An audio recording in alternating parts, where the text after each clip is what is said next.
All right, Coach Johnson, just start off by telling me what the early days and how you first were associated with Harding and how Harding became part of your life.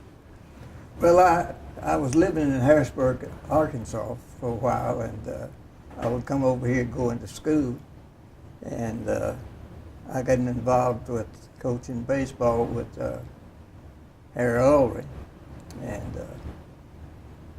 then I went to Georgia and coached for a lot of years. And I was really excited when I heard that they were going to invite me back to take part in the program here, the athletic program here. And so I coached both football and baseball for 20 years and enjoyed every minute of it. There's a lot of stories behind that too. Well, expand on that then, and tell me some of those stories if you'd like. I can remember one, Coach Prock and I were putting up dummies in the shed, and we walked in, and there was a wasp nest in there. And they got after us, and we turned around and flew out, and I beat him.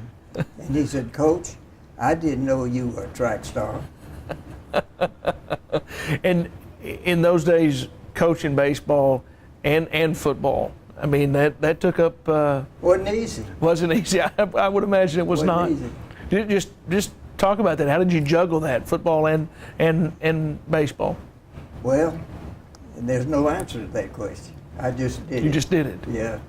And Coach Prock demanded of me to stay up with football, and I needed to stay up also with baseball. And I enjoyed both sports, but to be quite frankly with you, I enjoyed baseball more.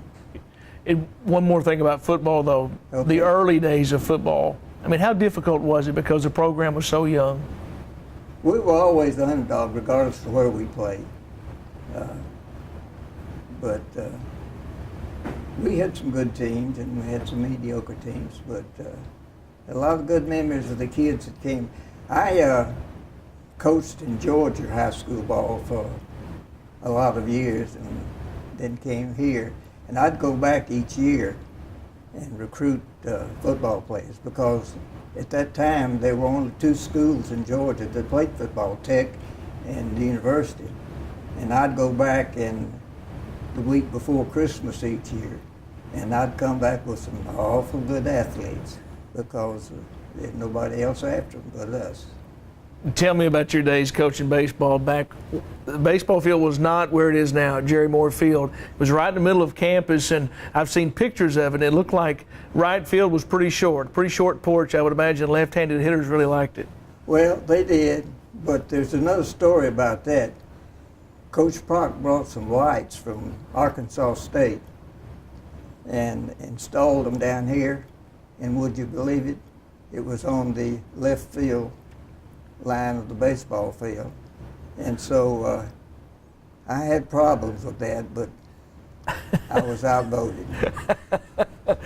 But the old ballpark, tell everybody where it was. I mean, I know it was right in the middle of campus, and those days, what was it like back then?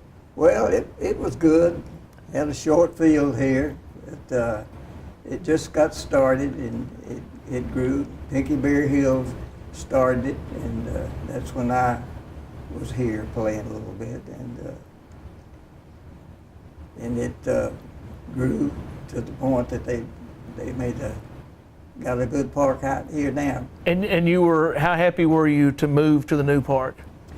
Very much so, very much so, because we'd always played in a little league park, so to speak, but we enjoyed playing in this new field. And Pat's a lucky individual to be able to have all this.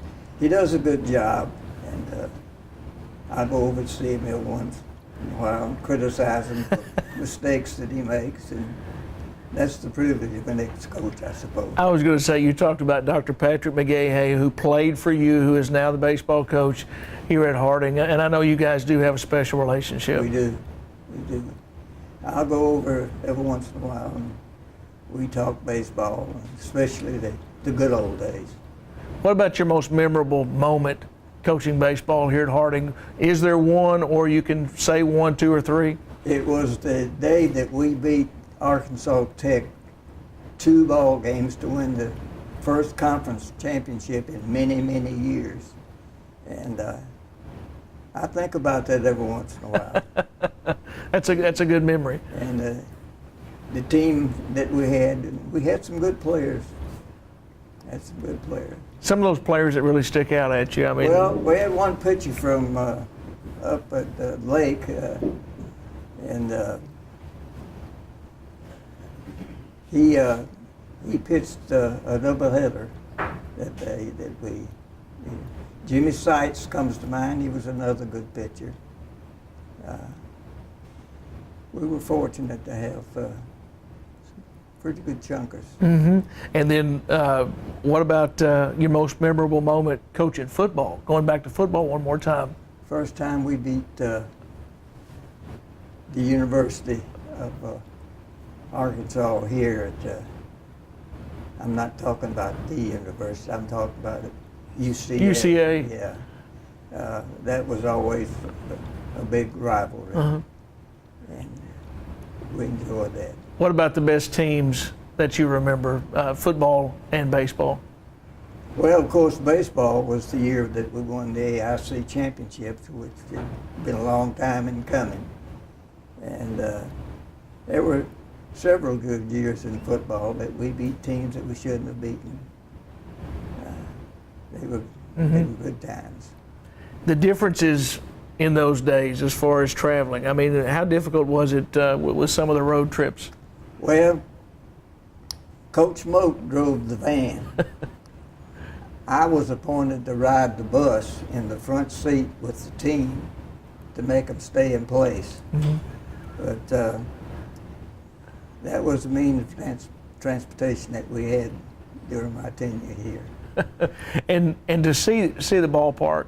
One more thing about the ballpark, it just continues to get, I think, grow and is nicer every time I go over there. Is that something that you take a lot of pride in, and going to see how the baseball program continues That's to right. grow? I go over and watch a good many games during the year and criticize Pat when he does something I think he shouldn't have done.